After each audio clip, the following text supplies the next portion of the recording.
네, 성경대학 시작하겠습니다. 레위기 17번째 18장인데 레위기는 세 가지 주제로 나눈다. 1장부터 10장까지 제사법, 하나님께 나아가는 거. 그 다음에 11장부터 16장까지 이제 정결법, 이제 어떻게 우리가 삶에서 거룩하게 살아가야 되는가. 그 다음에 이제 17장부터 27장 지금 하고 있죠. 성결법, 하나님의 백성으로 이 백성에서 윤리적인 공동체 안에서 우리가 어떻게 하나님 앞에 거룩하게 살아가야 될 것인가 해서 예배의 거룩이 삶의 거룩으로, 삶의 거룩이 사회의 거룩으로 그렇게 이제 그 진행되는 과정이 이제 레위기가 이제 그렇게 기록되어 있습니다. 그래서 우리가 17장부터 27장까지를 보고 있는데 17장부터 27장까지 이제 성결법에 있어서는 이제 17장 지난주에 우리가 피의 섭취를 금지하는 것, 피를 먹지 않는 거를 얘기했고 오늘은 이제 18장 할 텐데 18장에서 20장은 이제 하나의 덩어리로 백성들을 위한 규례예요. 특히 이제 성적인 관계, 그다음에 거룩한 백성이 어떻게 살아가야 될지 그 19장이고 그다음에 잘못된 성적인 관계를 처벌하는 것 그것이 이제 18장에서 20장까지 되어 있습니다. 그 다음에 21장에서 22장까지는 제사장과 제물에 대한 규례가 나오고요. 23장에 종교력이 나오고 24, 25, 26, 27은 이제 제사장 땅에 관한 축복과 저주, 11조와 서원에 관한 규례들로 이렇게 구성되어 있습니다. 좀 다양한 주제들로 구성되어 있는데 이것이 하나님의 백성이 살아가야 될 삶의 법칙이다 이렇게 생각하면 좋을 것 같습니다. 오늘 18장에서 20장까지를 보는데 18장에서 20장은 하나의 덩어리로 구성되어 있어요. 그래서 18장, 19장, 20장은 다 이렇게 연결되어 있습니다. 그 18장에서 20장까지 특징은 이제 그 인클루지오라 그러죠. 수미상관 구조라고 위에와 밑이 똑같은 거죠. 가운데 샌드위치처럼 이렇게 햄버거 패티 놔두듯이 그 똑같은 처음과 끝을 똑같이 해서 이 가운데를 담고 있습니다. 그래서 18장에는 금지된 성적인 관계들에 대해서 나오고 19장에는 거룩한 하나님의 백성의 율례에 대해서 20장에는 금지된 성적인 관계에 대한 처벌들이 나와요. 그러니까 이 금지된 성적인 관계와 이 금지된 성적인 관계의 처벌들은 이방의 민족에서 유행하던 그 세상의 방식이에요. 그것을 따르지 마라라고 얘기하고 가운데 그러면 그것을 따르지 않으려면 어떻게 해야 되느냐? 하나님의 말씀을 따라서 순종할 때 우리가 세상을 따르지 않을 수 있는 거죠. 단지 세상을 따르지 않는 것으로 세상을 따르지 않는 것이 아니라 하나님의 말씀에 순종함으로 우리가 세상과 다른 삶을 살아갈 수 있다는 걸 보여주고 있습니다. 그래서 18장, 20장은 샌드위치처럼 19장에 그렇게 끼어져 있는 그런 구조로 되어 있습니다. 그러니까 18장, 20장은 뭐 이방인들의 풍습을 따르지 마라. 그리고 19장에는 제일 중요한 하나님의 말씀을 따라라 이렇게 구성되어 있고요. 오늘 18장만 볼 겁니다. 또 18장에서 20장까지 특징이라는 것은 18장, 19장, 20장은 이제 이스라엘 자손에게 일반 백성에게 하시는 말씀이에요. 그러니까 여호와께서 모세에게 말씀하여 이르시되 너는 이스라엘 자손에게 말하라. 그래서 18, 19, 20은 일반 백성들에게 말하는 내용입니다. 그러니까 이렇게 다 나와 있고요. 그 다음에 20, 21, 22는 여호와께서 모세에게 이르시되 아론의 자손 제사장에게 말하라. 그래서 20, 21, 22장은 이제 제사장에게 말하는 제사의 법을 다루고 있고 18장, 19장, 20장은 일반 백성들이 이제 순종해야 될 것들을 다루고 있다라고 생각하면 됩니다. 그러니까 지금 18장, 20장은 일반 백성의 규례, 21장부터 22장은 제사장에 대한 규례 이렇게 되어 있는 거죠. 그러니까 누구에게 쓰는 것이 분명하게 나와 있습니다. 그리고 이제 그 18장에서 20장의 특징이라는 것은 굉장히 많이 반복되는데 18장, 19장, 20장에 굉장히 많이 반복되는 그 단어 중에 하나가 나는 여호와 너희의 하나님이니라. 나 여호와 너희 하나님이 거룩함이니라. 나는 너희의 하나님 여호와이니라. 이런 말이 굉장히 많이 반복되고 나와요. 나는 여호와니라 이런 축약형도 많이 반복돼 나오고. 그러니까 이스라엘 자손에게 하나님이 말씀하시고 거룩하라라고 요구하시는 이유가 하나님이 거룩하기 때문에 하나님이 우리에게 행하신 은혜가 있기 때문에 그 은혜에 대해서 은혜의 반응으로서 우리에게 순종을 요구하시는 겁니다. 하나님의 거룩하심, 또 그 너희는 나는 여호와 너희의 하나님이라 언약이죠. 그러니까 그 언약을 상기시키는 메시지라고 볼 수 있습니다. 그래서 나는 여호와 너희의 하나님이라 이게 반복이 되면서 우리가 거룩하게 살아가야 될 삶의 모든 힘은 하나님이 우리에게 행하신 은혜로부터 우리가 거룩하게 살아갈 수 있습니다. 그래서 너희는 거룩하라 이렇게 얘기할 때 너희는 거룩하라 할 때 우리가 거룩하면 하나님이 우리의 뭐 기도를 들으시고 우리가 거룩한 행동을 하면 하나님이 복을 주시는 개념이 아니라 하나님이 우리의 하나님이시기 때문에 하나님이 거룩하시기 때문에 하나님이 은혜를 먼저 베풀어 주시기 때문에 그 은혜의 반응으로서 우리가 순종해야 된다. 그래서 우리의 거룩의 핵심은 하나님이 누구신지 하나님이 내가 너희의 하나님이다. 나는 너희의 하나님이다. 그래서 우리가 이제 거룩할 수 있는 거죠. 그 하나님의 은혜에 대한 순종으로서의 반응이 이제 구약 전체에도 다 먼저 나와 있습니다. 그래서 18장을 보면 1절에서 2절이 서론이고 2절에서 4절이 이방인의 규례와 하나님의 규례를 이제 대비시켜 놓고 하나님의 규례를 따르라는 거죠. 5절은 하나님의 규례를 따라가라라는 서론. 그 다음에 어떤 규례? 6절에서 29절은 구체적인 규례를 얘기합니다. 6절에서 20절은 불법적인 성적 관계를 하지 마라. 21에서 23은 다양한 풍습의 성적인 관계를 금지해라. 24에서 29절은 이 규례에 대한 신학적인 진술들이에요. 그리고 결론으로 구성되어 있습니다. 지금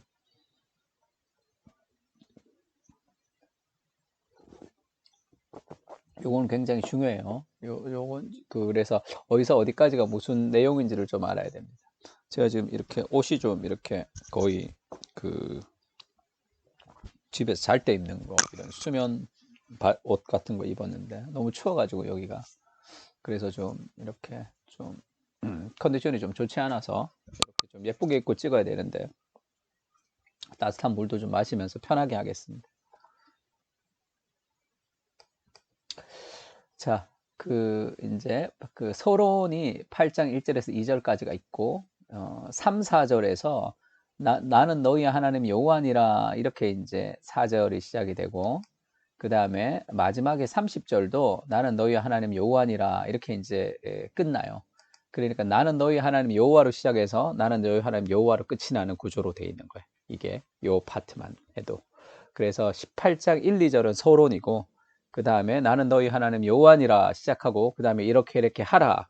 나는 너희 하나님 여호와니라 이렇게 끝이 나요. 그래서 우리가 그런 거룩한 삶을 살아갈 수 있는 모든 힘은 하나님이 우리의 하나님이시기 때문에 하나님 우리의 죄를 구원하시고 우리를 해방하시고 죄에서 우리를 구원하신 하나님이시기 때문에 그 하나님의 자녀로서 우리가 이렇게 살아야 된다는 것이 있습니다. 그런 이제 그 인클루지오 수미상관 구조를 가지고 있다는 걸 알면 좋고 그러니까 1, 2절은 도입이죠. 서론이고 2장 B에서 4절까지가 나는 너희 하나님 여호와니라 그 다음에 이 내용이 다 있고 나는 너희 하나님 여호와니라 이런 구조로 돼 있어서 하나님께서 우리의 하나님이 되시는 것을 상기시키면서 우리가 이제 이렇게 살아야 된다. 은혜의 반응으로서의 순종을 지금 이야기하고 있습니다. 구약도 마찬가지예요. 신약도 마찬가지. 다 하나님이 우리에게 뭔가를 요구하실 때는 하나님의 은혜의 반응으로서의 순종이에요. 그래서 우리가 그것을 순종할 수 있는 힘이 다 은혜에서 오는 겁니다. 자, 서론부터 한번 봅시다. 지금 레위기를 할 때 그러니까 거의 한 절 한 절 나머지를 이렇게 그 내용을 얘기하는 것은 성경을 좀 어떻게 보는지 뉘앙스를 같이 좀 따라오면 좋을 것 같아요. 여호와께서 모세에게 말씀하여 이르시되 너는 이스라엘 자손에게 말하여 이르라 나는 여호와 너희의 하나님이니라 이렇게 얘기했죠. 나는 너희의 하나님이라. 그 결혼의 언약을 선언할 때 이제 하나님 우리의 하나님이 되시고 우리는 하나님의 백성이 된다는 것을 얘기할 때 그런 선언문 같은 거예요.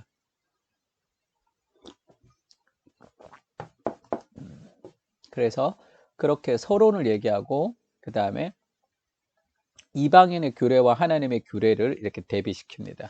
3절에 보면 너희는 너희가 거주하던 애굽 땅의 풍속을 따르지 말며 내가 너희를 인도할 가나안 땅의 풍속과 규례도 행하지 말고 너희는 내 법도를 따르며 내 규례를 지켜 그대로 행하라. 나는 너희의 하나님 여호와이니라.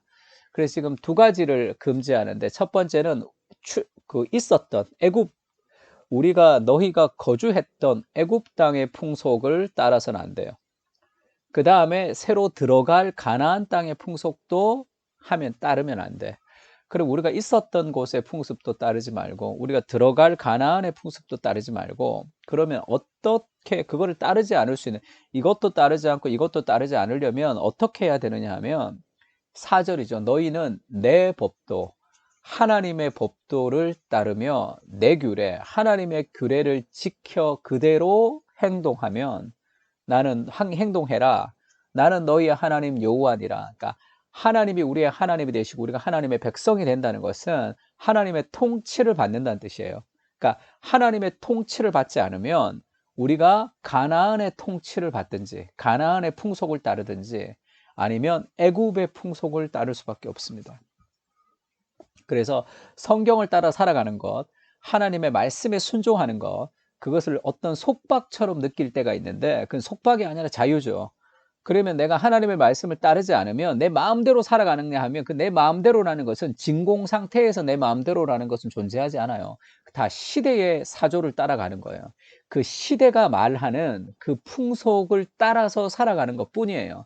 그러니까 그것이 자유가 아니라 그것은 애굽의 풍속의 노예가 되는 것이고 가나안의 풍속의 노예가 되는 것이에요. 우리는 두 가지의 종입니다. 로마서에 보면 의의 종이든지 죄의 종이에요.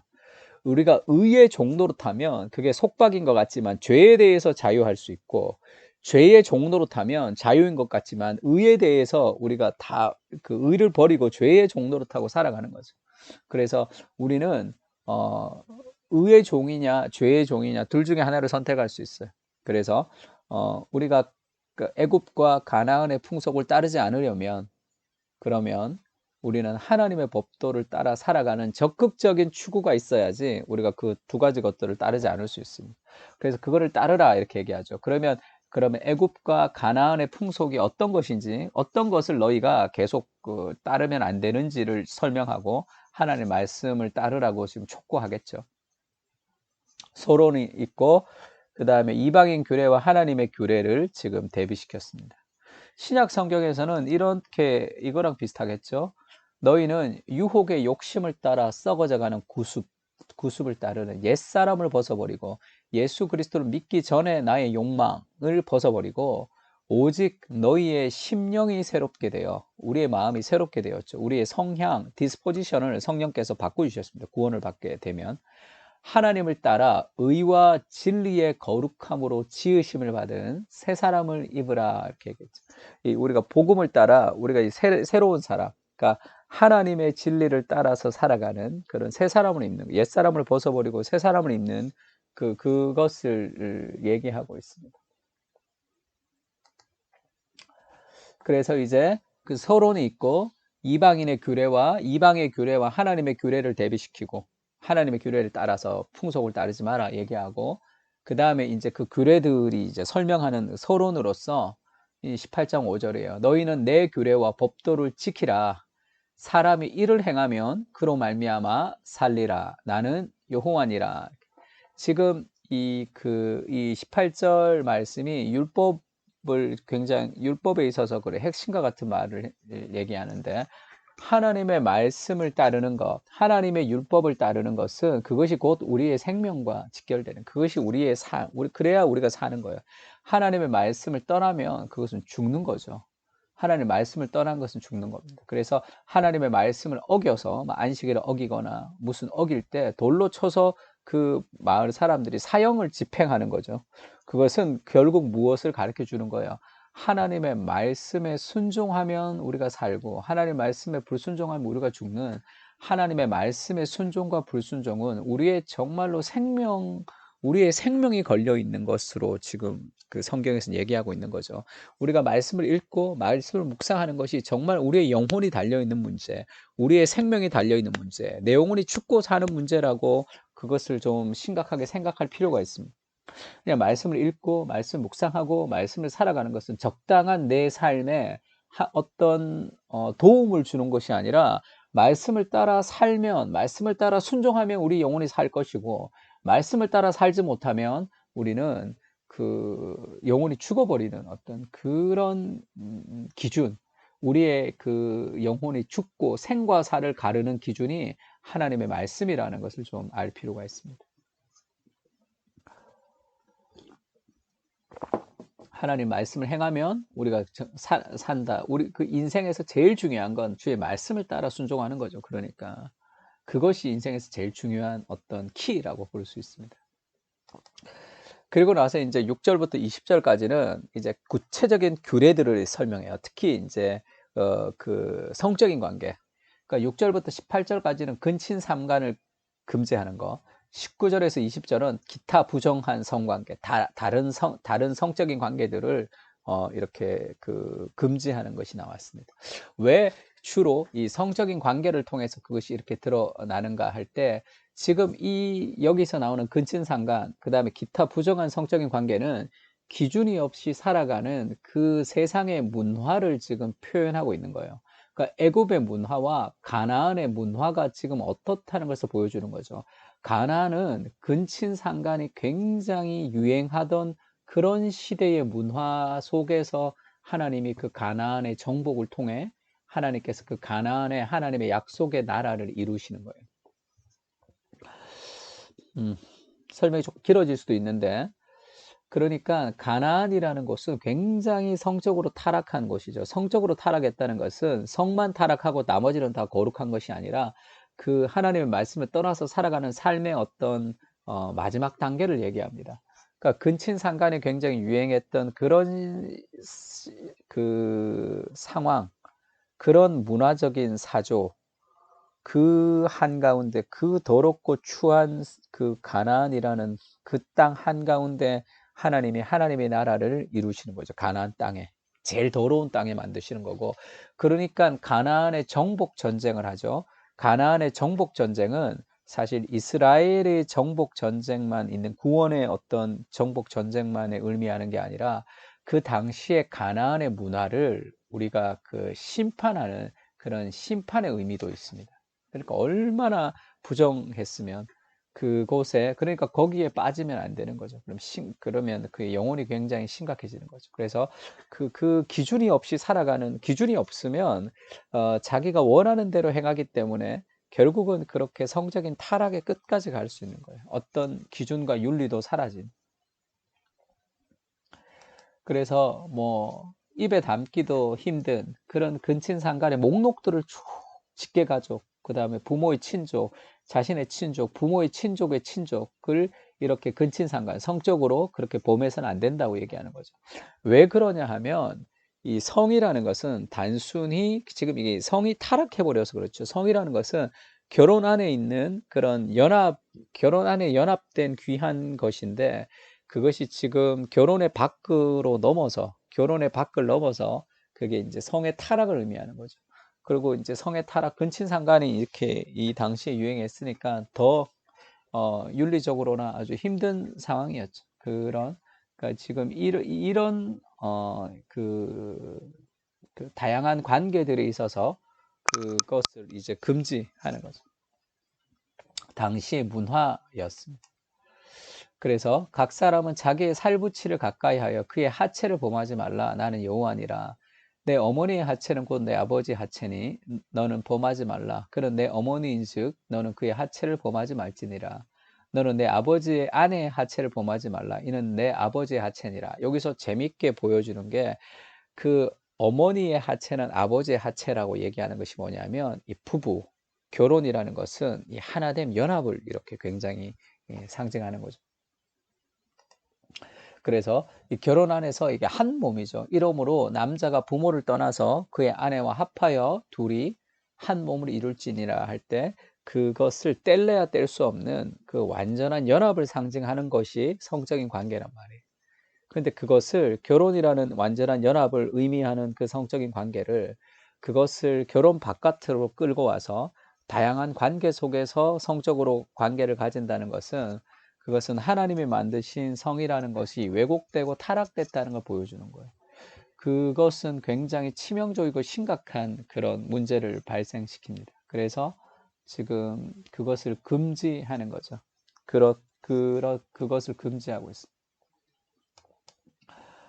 그리고 기타 다른 성적인 관계, 여인이 월경으로 불경한 동안에 하체를 범하지 말고 내 이웃의 아내를 동침하여 설정함으로 그 여자와 함께 자기를 더럽히지 말라. 이런 내용들이 있습니다. 그리고 21에서 23절까지는 조금 더 다른 이제 풍습, 이게 이제 성적인 것과 포함된 풍습이죠. 자녀를 몰래 그에게 주어서 불로 통과하게 하는 그런 그 의식이 있었어요. 그 자녀를 심청이를 임당수에 빠뜨리면서 뭐 그 용왕님의 노를 누구로 트이듯이 처녀를 바치듯이 그 자녀를 몰래에게 주어 불로 통과하는 그런 이방의 의식이 있었습니다. 이거 하나님을 욕되게 하는 거죠. 하나님의 이름을. 나는 여호와니라. 그러니까 하나님 믿는 백성들은 그렇게 하지 말아야 되는데 그 두려움에서 그렇게 하는 거죠. 무당 굿하듯이 그렇게 하는 거. 너는 여자와 동침한 같이 남자와 동침하지 말라. 이는 가증한 일이니라. 그러니까 동성애에 대해서 이 가증한, 그러니까 동성애는 굉장히 문화적으로 앞서가는 코드가 아니라 아주 뒤처진 옛날부터 있었던 거죠. 이 죄가 다양한 형태로 발생되지만 그 죄는 이렇게 창의적이지 않아요. 늘 옛날부터 있었던 인간의 본성입니다. 그러니까 우리가 동성애에 대해서 동성애만 심각한 범죄인 것처럼 이야기하는 것도 문제가 있지만 동성애 자체를 굉장히 죄가 아닌 것처럼 얘기하는 것도 문제가 있어요. 지금 동성애는 하나님 앞에 가증한 일이에요. 그러니까 그 결혼 안에서의 남녀의 성적인 관계 외에 다른 모든 성적인 관계는 기준을 벗어나는 관계들이기 때문에 그것은 하나님 앞에 잘못된 것입니다. 동성애자를 향한 그런 긍휼한 마음도 있어야 되고 그것도 마찬가지죠. 우리가 다른 죄를 짓는 사람들을 향해서 긍휼한 마음이 있어야 되듯이. 그러나 그 자체가 죄가 아닌 건 아니란 말이에요. 18장 23절에 너는 짐승과 교합하여 자기를 더럽히지 말라. 이게 짐승과 이제 성적인 관계를 가지는 거죠. 얼마나 이 성이라는 것이 왜곡되고 타락했으면 그런 모든 대상을 성적인 관계로 바라보는 거죠. 그래서 이 포르노나 여러 가지 그런 이렇게 성 중독 같은 것이 좀 어려운 그것이 이제 심각한 이유가 뭐냐면 그것을 이제 자꾸 보게 되면 결국은 하나님의 형상으로 만든 남자와 여자를 성적인 대상으로만 보게 된단 말이에요. 그것이 굉장히 좋지 않은 거죠. 오늘날은 뭐 섹스 어필하다 이런 걸 통해서 무언가 성적으로 어필하는 것을 굉장히 좋게 생각하는 문화가 있고 그 사람을 어떤 성적인 대상으로 바라보는 어떤 그런 모습들이 있습니다. 전인격적으로 그 사람을 바라보지 못하고 전인격적인 통합이 아닌 그 사람의 어떤 한 면을 보면서 무언가를 그 사람의 전부를 바라볼 수 있도록 하는 문화가 지금 우리 안에도 있는 거죠. 우리가 거부해야 될 그런 삶의 문화입니다. 그러니까 동성애, 그 다음에 이제 수간, 그 다음에 자녀를 몰래에게 바치는 이런 것들도 이제 금지하는 거죠. 그것이 이방의 풍습이니까. 그러면 이제 성경이 말하는 결혼을 알아야 되는데 우리가 동성애만 막 뭐 심각하게 잘못됐다고만 공격하거나 그래도 안 되고 성경이 말하지 않는 모든 성적인 관계, 성경에서 말하지 않는 모든 관계들은 다 잘못됐다고 얘기를 해야 되는 거예요. 그리고 그것을 우리는 다 거부해야 됩니다. 성경이 말하는 관계라는 것은 이러므로 남자가 부모를 떠나 그의 아내와 합하여 둘이 한 몸을 이룰지라. 이때 둘이 합하여 한 몸을 이룬다 할 때 그 성적인 연합을 상징해요. 첫 번째는 그것이 이제 온전한 연합을 보여주는 그 부부의 연합, 뗄 수 없는 연합을 보여주는 하나의 그런 상징물이죠. 성이라는 것은. 그러면 그 남자가 아내와 합하여, 그러니까 한 남자, 지금 이 남자가 단수예요. 한 남자와 한 여자예요. 남자가 부모를 떠나 그의 아내들과 합하여가 아니잖아. 남자들이 부모를 떠나 그의 아내와 합하여가 아니란 말이에요. 그래서 성경이 말하지 않는 한 남자 한 여자와의 결합이 아닌 일부 다처, 아니면 뭐 일처다부, 뭐 다 잘못된 거. 그것은 성경에서 말하지 않는 관계입니다. 그것은 우리가 다 금지해야 되는 거죠. 두 번째는 부모를 떠나 아내와 합하여 둘이 한 몸을 이룬다는 것은 부모를 떠나는 공개적이고 사회적인 관계예요. 그게 이제 사회적 관계. 그러니까 자기들끼리 몰래 하는 것이 아니라, 그래서 우리가 결혼식을 하는 게 뭐예요? 결혼식도 부모가 이렇게 부모님이 이제 아버지가 떠나보내는 그런 거, 신부 손잡고 오고 이런 것들이 부모가 그걸 떠나보내는 공적인 사회적인 관계가 결혼입니다. 그래서 둘이 자기끼리만 이제 결혼식도 안 하고 동거하는 거, 그것은 언약적 관계가 아닌 거죠. 그것도 성경에서 말하는 것이 아니에요. 그다음에 내연 관계도 마찬가지입니다. 공개적이고 사회적이지 않는 관계들은 그것은 다 잘못된 결혼의 관계죠. 그다음에 이제 연합된 결혼이에요. 연합된 한 남자와 한 여자가 그렇게 한 몸을 이루는 연합된 결혼은, 이것은 연합은 뗄 수 없어요. 그래서 결혼 바깥에 결혼한 이 연합된 상태에서는 뗄 수 없는 거죠. 그 사람과. 그러니까 간음이나 이혼도 지금 우리가 거부해야 될, 성경에서 잘못되었다 이야기하는 죄의 한 요소입니다. 그 다음에 한 남자와 한 여자, 남자와 여자와의 결혼 관계죠. 그래서 동성과의 관계는, 여기에서 우리가 동성애를 성경적이지 않다고 보는 거죠. 그래서 우리가 동성애만 뭐 더 심각한 죄라고 얘기해야 되는 게 아니라 동성애, 간음, 이혼, 동거, 내연, 일부 다처, 이 모든 것이 다 성경으로부터 배치된 그런 기준에 벗어났기 때문에 우리가 그 모든 것에다 우리가 다 노하는 거죠. 다 반대하는 겁니다. 지금 이제 그 차별금지법에서도 이제 이슈가 되고 있는 게, 차별금지법에서 뭐 교묘하게 말을 많이 하지만 사람을 차별하고 차별하지 않는 거는 뭐 당연히 해야 될 것이고, 이제 뭐가 이제 국민적 합의가 있어야 되느냐 하면, 차별금지법에서 이제 동성애 조항을 넣는 것이 이제 동성애가 뭐 어떻게 에이즈가 걸리고 말고의 문제가 아니라 남자와 여자의 성이라는 두 가지 성 외에 제3의 성을 인정할 것인가가 굉장히 중요한 이슈죠.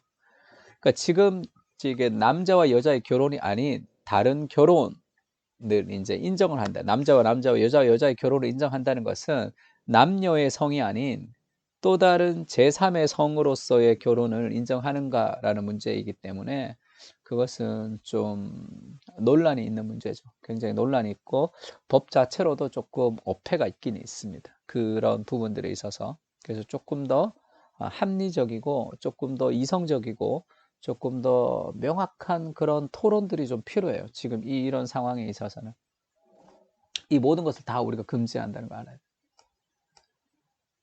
그리고 24, 25, 26은 이제 두 규례, 그 이방을 따르는 가나안과 애굽의 풍속을 따르는 것과 하나님의 말씀을 따르는 것에 대한 신학적인 진수를 이제 얘기하는 거. 이걸 따르지 마라 이렇게 얘기하고, 18장 24절에 너희는 이 모든 일로 스스로 더럽히지 말라. 내가 너희 앞에서 쫓아내는 족속들이 이 모든 일로 말미암아 더러워졌고, 그러니까 그들이 심판받는 이유가 이것 때문이죠. 그 죄의 어떤 그런 열매이기 때문에. 그리고 그 땅도 더러워졌으므로 내가 그 악으로 말미암아 벌하고 그 땅도 스스로 그 주인을 토하여낸다. 땅이 그 주인을 토하여낸다 했다는 것은 이 땅에 살아가지만 이 땅의 삶으로서 하나님이 원하시는 삶으로서의 자세가 아니라는 거죠. 그들의 삶이 하나님과 완전히 그 동떨어진 잘못된 추구들을 해 나가는, 의인법으로 쓰면 땅도 그걸 토해낸다. 그런데 너희가 하나님의 백성이지만 그들의 풍속을 쫓아 말씀을 따르지 않고 그렇게 따라가면 너희도 동일한 결과, 그 땅이 너희를 토해낼 것이다. 지금 그렇게 얘기하고 있는 거예요, 지금. 그러니까 하나님의 말씀을 따르는 것은 굉장히 중요한 일입니다. 하나님을 사랑한다는 것은 하나님의 말씀에 순종한다는 뜻이죠. 26절, 그러므로 너희는 곧 너희의 동족이나 혹은 너희 중에 거류하는 거류민이나 내 규례와 내 법도를 지키고 이런 가증한 일에 하나라도 행하지 말라. 우리가 이런 세상의 풍조를 따르지 않고 살아갈 수 있는 유일한 힘은 하나님의 법도를 지키는 거죠. 하나님이 내 하나님이시기 때문에 그 하나님의 말씀을 지킴으로, 말씀을 묵상하고 말씀을 따라가고 말씀에 순종하는 걸 통해서 우리가 거룩해질 수 있습니다. 그러므로 형제들아 하나님의 모든 자비하심으로 너희를 권하노니 너희 몸을 하나님이 기뻐하시는 거룩한 산 제물로 드리라. 로마서 12장 1절이죠. 이런 너희가 드릴 영적 예배니라. 그러면서 이 영적 예배를 어떻게 설명해요? 너희는 이 세대를 본받지 말고 마음을 새롭게 함으로 변화를 받아 하나님의 기뻐하시고 순전하신 뜻이 무엇이든지 분별하도록 하라 할 때 너희는 이 세대를 본받지 마라 이렇게 얘기하잖아요. 그것이 지금 오늘의 말씀이에요. 이 세대, 이 세상 속에 살고 있지만 이 세상을 본받지 않고 하나님의 말씀의 기준을 따라 살아가는 삶의 공동체가 필요한 거죠.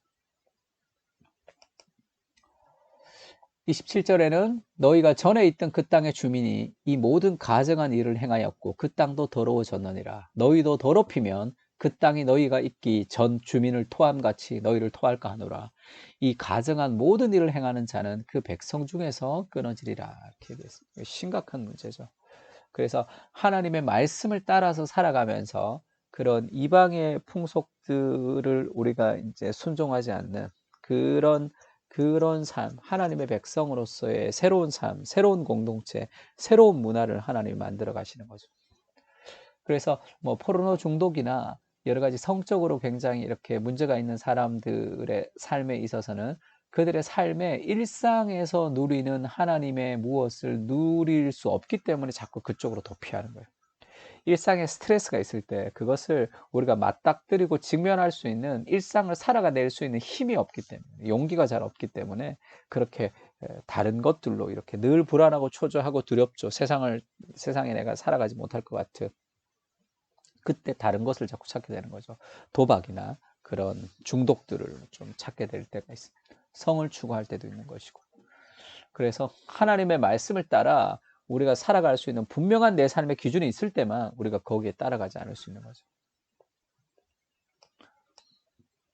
결론 그렇게 내죠. 그러므로 너희는 내 명령을 지키고 너희가 들어가기 전에 행하던 가증한 풍속을 하나라도 따름으로 스스로 더럽히지 말라. 나는 너희의 하나님 여호와이니라. 우리가 그 땅의 백성의 그런 풍속을 따르지 않을 수 있는 이유는 하나님의 말씀을 우리에게 주셨고 그 말씀을 주신 하나님이 우리를 구원하신 은혜의 하나님이신 것을 깨달으면서 우리가 그 말씀을 따라서 살아갈 수 있게 되기 때문에 그렇습니다. 그러니까 성경이 말하는 성이라는 것은 부부의 연합이죠. 결혼 안에서의 연합이라고. 그 결혼이라는 것은 그리스도와 교회의 관계를 보여주는 거죠. 그 결혼은 마지막에 임할 천국의 그런 그 모형이에요. 그러면 부부의 연합이라는 것은 삼위일체 하나님의 연합에 그것을 맛보게 하는 거란 말이에요. 그러면 삼일체 하나님의 연합으로 천국에서 누리는 그 관계적인 가장 큰 천국의 기쁨을 잠시 맛보는 것이 부부의 성이란 말이에요. 부부의 성적인 관계라는 것은 그것은 천국의 연합의 그런 그 그림자로서 존재한단 말이에요. 그러니까 부부의 성이라는 것은 서로가 하나가 되는 과정이고 서로를 희생하는 과정이란 말이에요. 자기의 욕망을 채우고 욕구를 채우는 것이 아니라.